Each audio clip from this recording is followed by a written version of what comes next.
Bueno, buenas noches para todos. Mi nombre es Eduardo Camilo Camacho Gordillo. Hoy nos encontramos en un trabajo académico. En estos momentos somos estudiantes de Administración Pública de la ESA. Estamos cursando en el momento séptimo semestre de Administración Pública y viendo en estos momentos la asignatura de Política Pública Territorial con el docente Ciro Antonio Pérez Lozano. Hoy nos corresponde, de acuerdo a la metodología o la temática de la asignatura, hablar de una política pública que se considere de excelencia en nuestro municipio o en nuestro territorio. Para ello hemos escogido la política pública de libertad religiosa que se aprobó hace poco en el recinto del Consejo del municipio de Vistahermosa, en donde tenemos como personas que ayudaron a estructurar, a moldear y a que se pasara un proyecto bien justificado, como lo de los pastores que hoy llevan ese liderazgo religioso en nuestro municipio, ese trabajo social como tal. Y en estos momentos se encuentran con nosotros aquí en la sala los compañeros de la universidad, la compañera Jenny Rocío Cuesta, el compañero John William Bentancur, la compañera Lorena Castellanos, quien les habla Camilo Camacho, y también nos acompañan el pastor Hernando Niño de la Iglesia Ministerial de Dios y el pastor Jairo García de la Iglesia Pentecostal Unida de Colombia, y también nos acompaña el concejal Lisímaco Hilarión. A los presentes agradecerles el estar acá y posteriormente continuaremos con nuestro ejercicio donde le iremos a hacer unas preguntas de acuerdo a un contexto sobre cómo fue ese trabajo que se realizó para poder llegar a pasar este proyecto en su momento y que hoy es una política pública aprobada en el municipio y que esperamos pues tenga unos resultados positivos, porque todo se hace con el fin de beneficiar nuestras comunidades. Vamos a hacer la pregunta, se la vamos a formular al pastor Jairo García.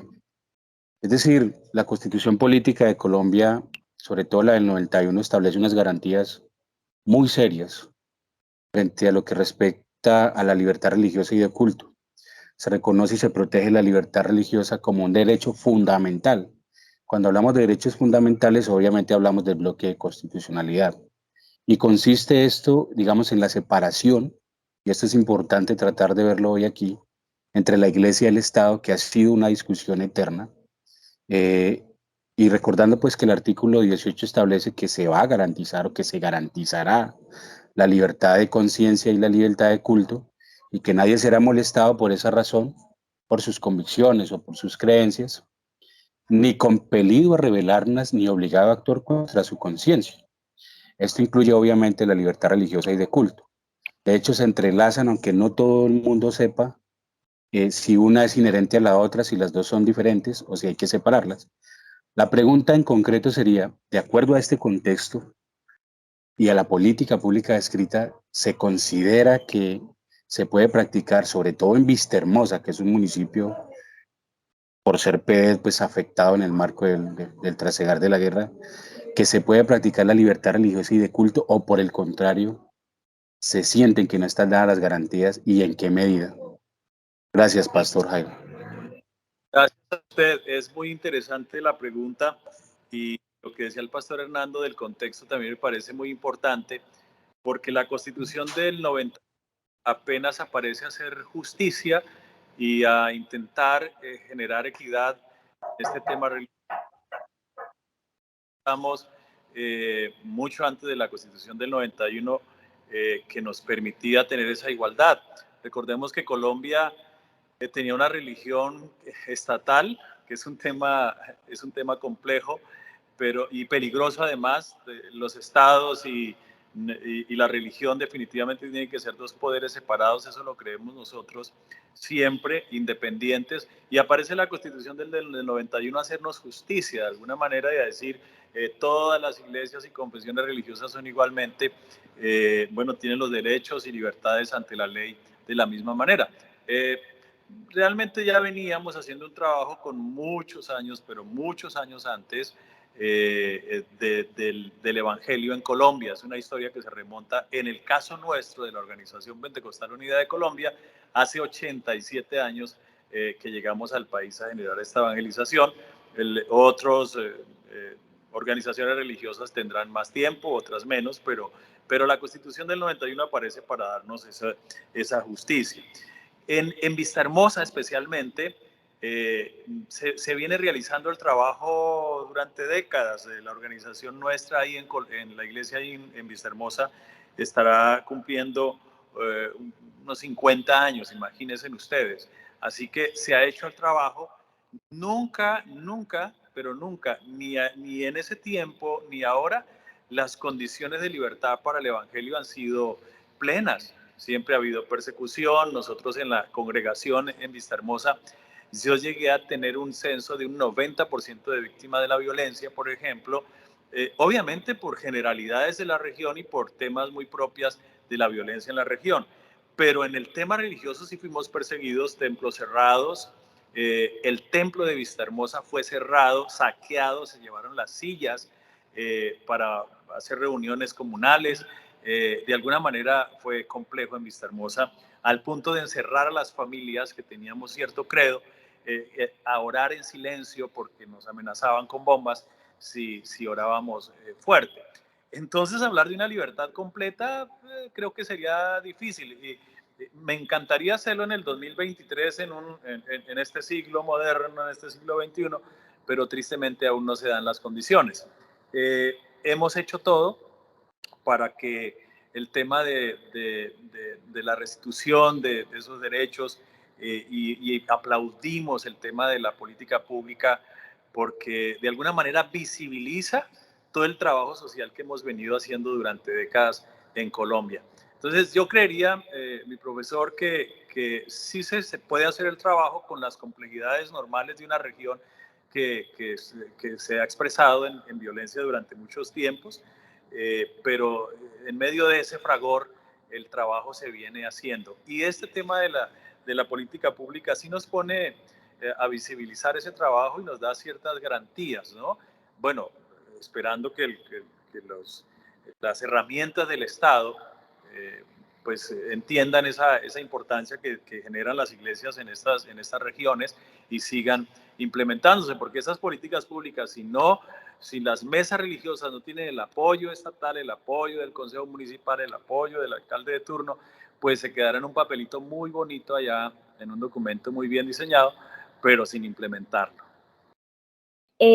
Recogiendo el contexto de ese Estado social de derecho que promueve esa inclusión social, esa igualdad de oportunidades, y pues que lo implementa por medio de las políticas públicas orientadas a reducir precisamente esa desigualdad de oportunidades en el tema religioso.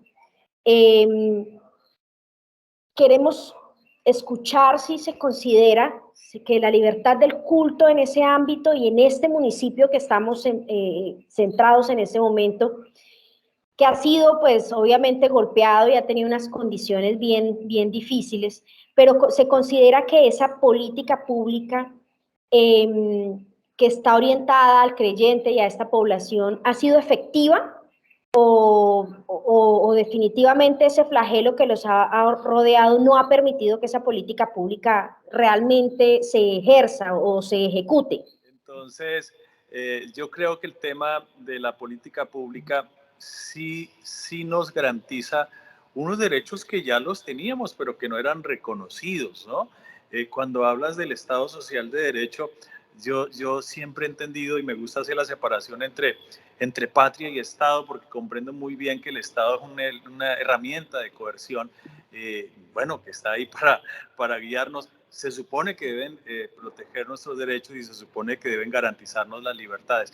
pero creo que se encaminan bien. O sea, ahora mismo estoy haciendo parte de la mesa religiosa acá en el municipio y veo que se pueden caminar bien. Creo que si las personas logramos unificar sobre cosas en común y no sobre cosas que nos dividen, podemos hacer un buen uso de la política pública. Tenemos presente que la participación ciudadana hace parte o es muy importante para la implementación de políticas públicas, puesto que obviamente estas políticas públicas buscan la satisfacción de las necesidades del territorio, ¿no? De nuestra adquisición de derechos progresivos, como lo dice nuestra Carta Magna, la Constitución, donde se formulan, se hace una agenda pública, donde buscamos plantear aquellas necesidades de nuestra ciudadanía, ¿no? En ese orden de ideas, yo quiero preguntarle, Pastor, ¿usted cree o se siente identificado con esta política pública? Y además también quiero preguntarle, ¿usted considera que fue tenido en cuenta para esta formulación y que fue cuando fue puesta en marcha? Sí. Gracias, Pastor. Y es buena la pregunta también para aclarar que la política pública las construimos los pastores, las construimos las iglesias, las comunidades en cada municipio.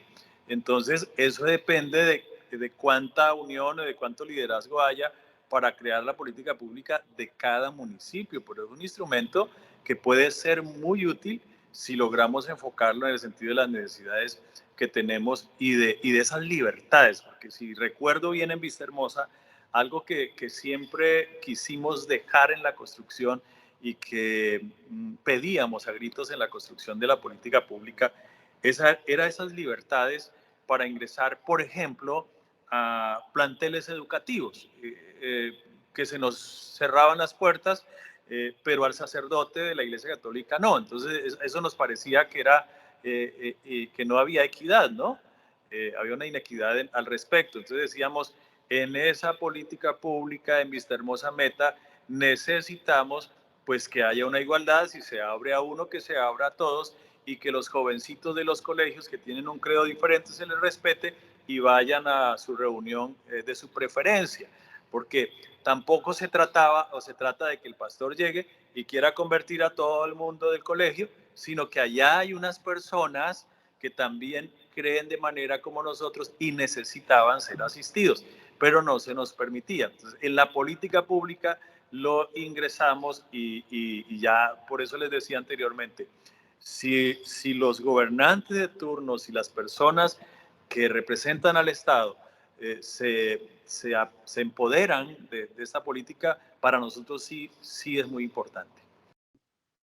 No sé si usted recuerda que hace poco se dieron unas pujas entre algunas iglesias y el Estado colombiano en términos de, se sugería que la iglesia debería pagar o aportar en impuestos para contribuir a las arcas de la nación. Es decir, el financiamiento de las políticas públicas es un aspecto clave para que sean efectivos, para que se sostengan en el tiempo. Y es importante garantizar recursos que al menos sean adecuados, digamos, una gestión transparente y eficiente, y poder, junto con la disponibilidad de ese recurso, implementar y coexistir siempre en la política, sobre todo también revisando que o entendiendo que en este país el recurso se da desde la voluntad política, que en términos de la religiosidad, pues si acordamos la Constitución del 91, el debate tan encomiado porque éramos precedidos de la Constitución del 86 de la del Sagrado Corazón de Jesús. Bien, la pregunta, para ser concretos, se ha dicho mucho, pero mucho, que las iglesias, amparándose en la regla de excepción de los impuestos, que la libertad religiosa y de culto, pues allí se puede lavar activos y que no se aporta en términos directos de la contribución, ya sea, digamos, para las finanzas como tal, para el sostenimiento y para la afectividad. ¿Qué es cierto tiene esto? Bueno, creo que por eso existen tantas IAs en Colombia, ¿no? Contralorías, fiscalías y todas las IAs que tiene que serían los encargados de vigilar el tema. Pero yo pensaría algo más más profundo, y es la naturaleza de las iglesias. Cuando el Ministerio del Interior recibe la solicitud de un grupo religioso para emitirle una personería jurídica y convertirlo en una persona jurídica, la naturaleza de esa persona jurídica religiosa sin ánimo de lucro, o sea, que no es un tema comercial, por lo menos en la persona jurídica cuando se emite desde el Ministerio del Interior. O sea, que desde ahí, el nacimiento de las organizaciones religiosas, debería de haber un filtro, diría yo, o una figura distinta. Pero desde ese momento, cuando a mí me dicen tú eres una persona jurídica religiosa sin ánimo de lucro, pues obviamente que no hay compromisos económicos. Sin embargo, la iglesia se conforma de feligreses, cualquiera, la católica, la pentecostal, la ministerial, cualquiera que sea. Y nosotros, los feligreses, en este caso soy pastor, pero soy un feligrés creyente, ciudadano colombiano, tengo obligaciones cristianas y ciudadanas. Y cristianas dice, al que honra, honra, y al que impuesto, impuesto. Entonces yo pago impuesto. Precisamente hoy estaba declarando renta y aquí estoy sin lo del tinto. Entonces, los ciudadanos, sí, sin importar el credo, creo que todos, la visión cristiana con la que educamos, le decimos a cada feligrés, estamos obligados a declararle renta a este país, porque al que honra, honra, y al que impuesto, impuesto, al César lo del César y a Dios lo de Dios. Entonces nosotros como organización, estoy hablando en el caso de la Iglesia Pentecostal Unida de Colombia porque conozco las diferencias al respecto que existen en esa paleta, en esa diversidad de maneras de ver todo este tema. Pero nosotros como IPUC sí estamos dispuestos, no hay ningún problema. Creemos que si en algún momento dijeran que hay que pagar impuestos, bueno, ¿y qué problema tenemos en pagar impuestos? No le vemos ningún problema al respecto. En ese orden de ideas, de todo lo que hemos ido recogiendo en ese contexto de esa política pública y de esa ejecución, tanto de la construcción, ¿sí?, como de la estructuración y hoy la ejecución de esa política pública, en ese trasegar, en eso que ustedes vivieron en la construcción de esa política pública, ¿todas las iglesias contribuyeron a ello o se sintió que algunas quizá no estaban de acuerdo en su totalidad con esa formación o con ese constructo que ustedes hicieron? Sería importante conocerlo porque se entiende que esa política pública pues está abierta y estructurada para todas las iglesias en general, sin importar pues su base bíblica o su credo o su orientación, pero en ese ejercicio que ustedes hicieron, todas encontraron, digamos que el mismo eje o hubo ¿se demoraron en encontrar ese eje o fue muy rápido que se dio esa construcción de esa política pública? Es que el acompañamiento gubernamental fue importante en la construcción. Estuvimos las iglesias más representativas del municipio, la iglesia católica con el sacerdote, creo que la mayoría, o sea, la convocatoria se hizo sin discriminación a todo credo religioso, pero el acompañamiento gubernamental, porque tuvimos un asesor que lo enviaban desde la gobernación y nos ayudaba ya en la construcción del documento como tal y recogía pues todas las ideas y todas las propuestas que dábamos desde las iglesias. Creo que eso ayudó mucho a que se generara pues la rapidez para elaborar el documento, pero ese acompañamiento sí es importante, porque la mayoría de pastores seguramente no tenemos el conocimiento para la elaboración de proyectos y eso fue interesante. También lo he visto ahora en el nuevo lugar donde me encuentro, que ya acabamos de crearla, y nos reunimos con todos. Aquí hay 3 iglesias católicas, estuvieron representación de los 3 sacerdotes de todas las iglesias y nombramos 9 representantes para la mesa religiosa de unas 45 iglesias que hay. Nos pusimos de acuerdo y quedamos 9 en la mesa religiosa. Entonces creo que sí hemos entendido que no se trata de defender letreros, razones sociales, sino de defender un tema que nos concierne a todos y es el tema religioso y las libertades. Es importante la participación ciudadana para la el planteamiento de las políticas públicas.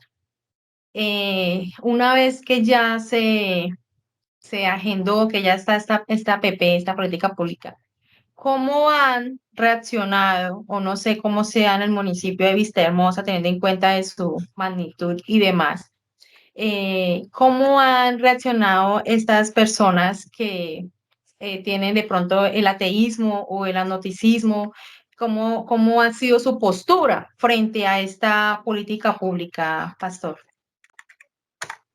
Características muy específicas del tema cristiano, religioso, y es la mayoría de la población, la mayoría, mucha gente que profesa la fe cristiana, bueno, a ver, el cristianismo, no quiero hacer esa salvedad. Quiero decir la fe cristiana evangélica, ¿ok? Entonces, el número de pobladores de Vistahermosa, profesamos la fe cristiana evangélica, es muy grande, muy grande. O sea, la congregación que yo administraba allá, teníamos estas familias, ¿ok? Entonces, es muy representativo. Entonces, allí no vimos, o sea, puede que hayan personas que practiquen el satanismo o que practiquen el espiritismo o alguna otra fe diferente, pero no están organizados. Entonces no se vio la participación de ellos.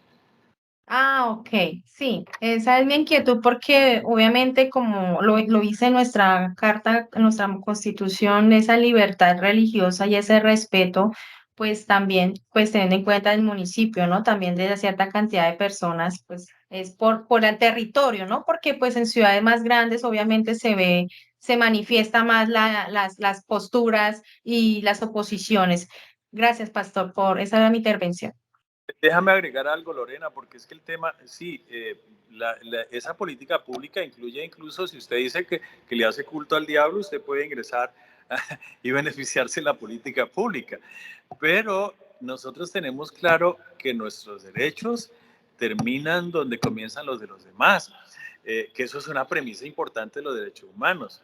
Entonces, el satánico que viene y dice, es que yo vengo aquí a que me reconozcan mis derechos, pero se están haciendo actos que ya atentan contra la moral y contra la ley y actos delincuenciales, pues ahí ya no hay derechos, ¿no? Porque se Ah, está atentando. sí, pastor, totalmente de acuerdo porque prevalece la dignidad humana, ¿no? También, entonces hay que también, totalmente de acuerdo, sí, señor. Muchas gracias por la aclaración.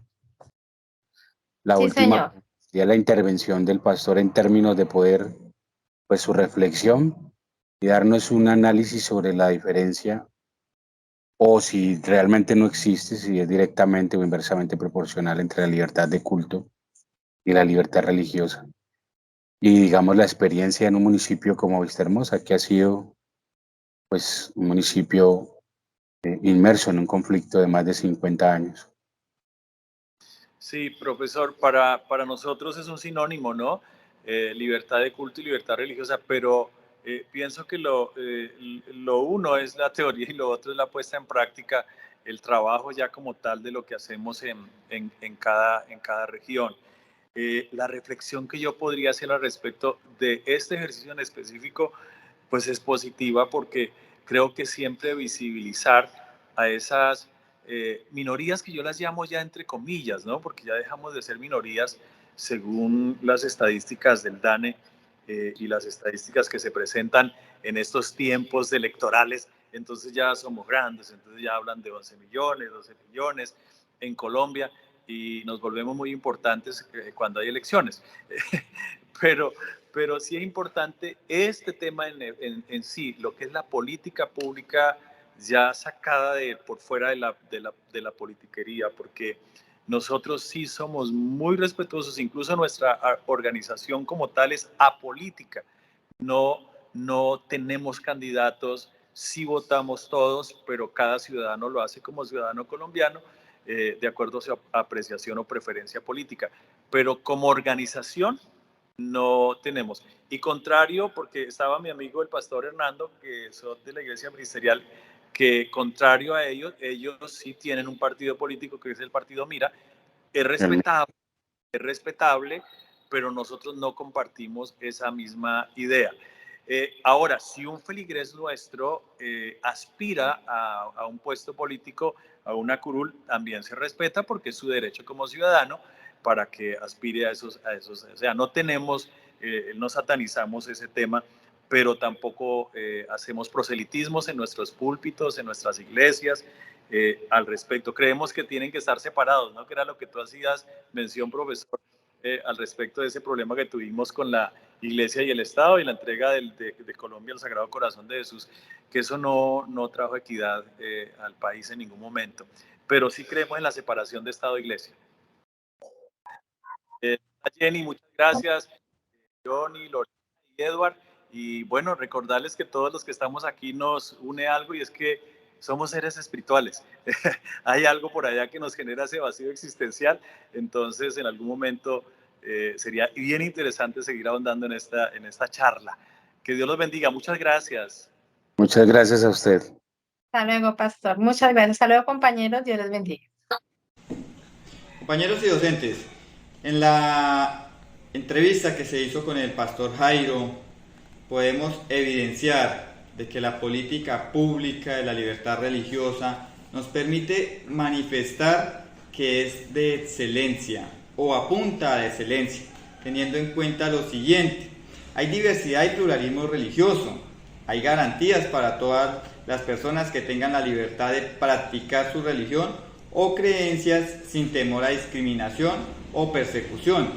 Podemos también decir que allí existe separación entre Estado y religión, iglesia, diálogo interreligioso y tolerancia. Lo más importante en esta entrevista que se pudo evidenciar es que hay protección de los derechos individuales y colectivos. También, si bien es cierto la política pública de la libertad religiosa apunta a la excelencia, podemos decir que también es buena en el sentido de que existe protección y promoción de los derechos fundamentales, como también de la diversidad y el respeto por la pluralidad.